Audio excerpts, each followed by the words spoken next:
Hi, it's Narcisse Constantine here from Second Life. I'm just doing a really quick little tutorial as I've had a couple of requests lately about how people can view the material settings in my clothing whilst in Second Life.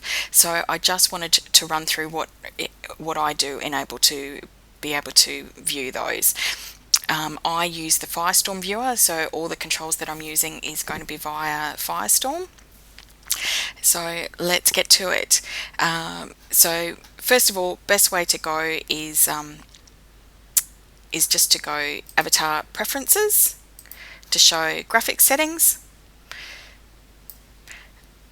and it's just really on this window that we're looking at. So my default I've got set to high, but it shouldn't really matter what default setting you have here. The most important thing that you need to have active is your advanced lighting model, so that needs to be selected. So in order to see any wind lights or material settings in any of your clothing, that advanced lighting model must be activated. You can opt to have shadows showing as well. I don't usually have those active unless I'm taking photographs, so most of the time while I'm in Second Life it's just advanced lighting model without the shadows, and if I do take pictures then I have that active, as it tends to slow my computer down quite a bit. So that's really it as far as activating your settings to have to be able to view the material setting on clothing. You can choose to save that, which I have done in my graphic presets up here. So I've got advanced lightings and no shadow, and then I've got one set up for photos. So that's pretty much just the same setting as here, but it's just got sun, moon and projectors set, and it's just a quick click for me. So now that we've got advanced lighting set up, you just hit OK and you can exit out of your graphic settings preferences. So from here there's a couple of different ways that you can actually view your materials on your clothing. Now you can see that I've got a couple of tools here, and these are the tools that I use when I'm actually taking photographs. So I'm standing on a pose stand at the moment, which is the VR Studio one. I've been using it for 13 years, so as long as I've been in Second Life I've used the VR Studio. I highly recommend it. It's got amazing functionality. Please do check it out on Marketplace and read through the tutorials. They're really well put together, very clear, and it's a really great posing tool. So I'll just hide that. I also have the Lelutka Axis HUD, which is great. I use a genus face, I should say, not Genesis. I use a genus head, and I even find with the Lelutka Axis HUD that it is able to pose different functions of my face very easily. It's so bizarre, the language that we use in Second Life when we're talking about our avatar. Anyway, so Lelutka Axis HUD is what I use when I'm posing, when I'm changing my facial features in Second Life. The other thing that I have is anime. Anime, I should say. I'm really nervous, so I apologize for any mispronunciations of words. So the anime posing HUD I just find helpful because we all have different bodies, like all our body shapes are different. We've got different length arms, legs, torso lengths and whatever. So I find that the anime HUD is really good for when you're moving around in poses and you find that you might have a hand through your leg or something like that. Anyway, those are tools that are not necessary to be able to view the material settings in Second Life, but I just quickly wanted to touch on what I've got here showing on my my HUD, so that in case there are any questions.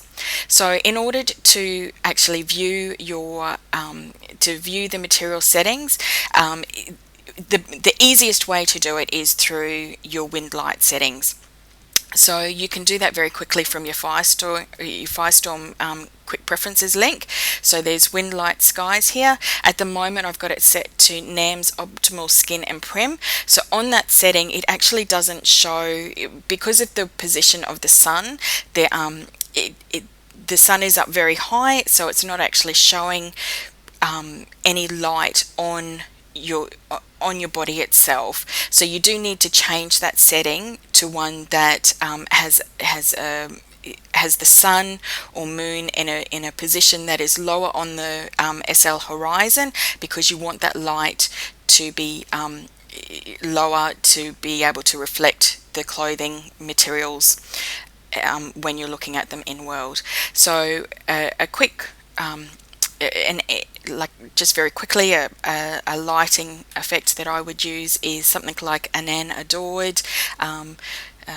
Dusty is a perfect one. It's sort of like a late horizon, early morning one. So you can see, just as I've changed that wind light setting there, we're now getting a bit of a shine here on the body. And again, as I said, I've got there's no shadows set up at the moment. This is purely just a very basic lighting setup without any shadows, but you can start to see the materials effect there. So from here, what you can do is just play around with this slider, which goes through your day cycle, and as the sun and moon move around the horizon, you'll see that the shine will go. You can see it changing, moving across the clothing itself. So again, we've got a bit more shine here, a bit touching on here, and along the waistline and the hip, and also shoulder, and a bit on my face. So that's really the easiest way to view the materials effect on clothing when you're in Second Life. If you want to get a bit more technical, then you start using attached lighting. So something like the Lumi Pro which is a photo tool, so you can use that. You attach it to yourself. I would only suggest that you do it while you're taking photographs. Don't be walking around a club with the lighting attached to yourself, as you'll probably get a few people messaging you telling you to turn it off or to detach it. So with the Lumi Pro, there's a couple of different lighting effects that you've got. So obviously that's the HUD that I've got there. There are wearable lights, and there's a wearable projector. So if I just add the lights in now, you can see that immediately the materials has a big impact because of the lights that I've now attached to myself. So if we just show those lights where they're sitting, and I'll just scroll back a bit, so you can see that there's 3 lights here that light up different parts of your avatar, and it just gives you that really nice lighting effect, which I go for when I'm taking my pictures, to really show those the material effect on the clothing. So the other lighting that was there is a projector. Now there's 2 different ways that you can use the projector. You can either attach it to yourself, so that you just add it, again like you did with the wearable lighting, and it will give you even more lighting, as you can see.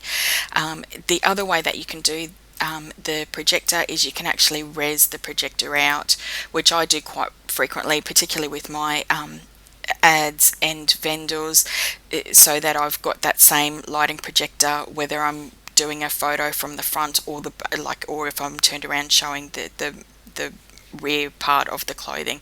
So again, you can res that projector out. The setting is quite high, so you can see it's really washed out that the look now. But if you just play around with the radius and just dial that right down, again you're still getting that really nice lighting effect. And then again, you can play around with the colors and things like that.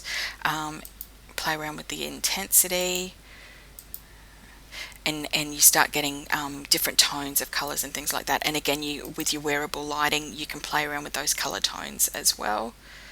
So you can see that that's gone to a real pinky tone, and you can play around with the intensity of that. So that's really a very quick rundown of how to get the optimal viewing out of your clothing when you're wearing Narcisse or any designer's clothing within Second Life. I just wanted to quickly show that it can be achieved without having to wear any additional lighting whatsoever. It's really playing around with your wind light settings, and I'll just de-res that projector, so the projector is gone now as well. With the wind light settings, just to touch back on them again, you can go into more detail with your photo tools. So if you actually open up the photo tools screen and then go into your edit sky preset, There are heaps of tutorials. I'm not going to go into best settings or anything like that today, but I just wanted to show you a couple of little features that I play around with in Photo Tools, and that is so your day cycle, and then also your angle of so the direction of where the sun is going to come from. So again, you can play around. I do find that morning, so the sunrise and afternoon times are best to get optimal viewing of your materials. If you have it set to that midday, you can see that the lighting is coming in from overhead, and depending on how the rest of these settings are set up, you may not get any material setting whatsoever. So the best thing to do is just to play around with different wind light settings until you find something that works for you. And again, there are so many wonderful tutorials out there that are worth investigating. You've got Strawberry Sings, Anya O'Mai's, Cassie Middles has done some, the William Weaver tutorials. They're all wonderful tutorials, and many more. So please do investigate those on YouTube. But back to what I was saying, if you just add it, just play around with your day cycle so that it's either on the sunrise or sunset, and then this will move around the where the sun is showing in location to your model, to your shot. So you just play around with that. It's actually not changing how high up the sun or the moon is on your horizon. It's just simply moving the sun or moon around the horizon. So again, it's staying in the same spot, but it's moving around so that again you can really maximize on that materials view.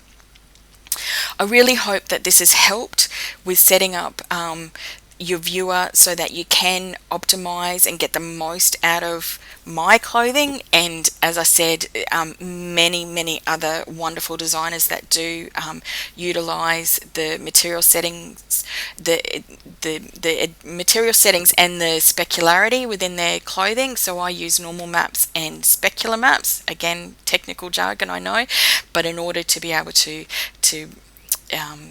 provide clothing to you that has these type of features on them, that's what we use when we're creating clothing. If you've got any questions, please don't hesitate to message me. I'm more than happy to give you directions and pointers on the best way to get the most out of your clothing within Second Life. And I just wanted to do this quick tutorial so that it was very easy and simple for you to be able to find those features yourself. I hope you have a wonderful day. Bye.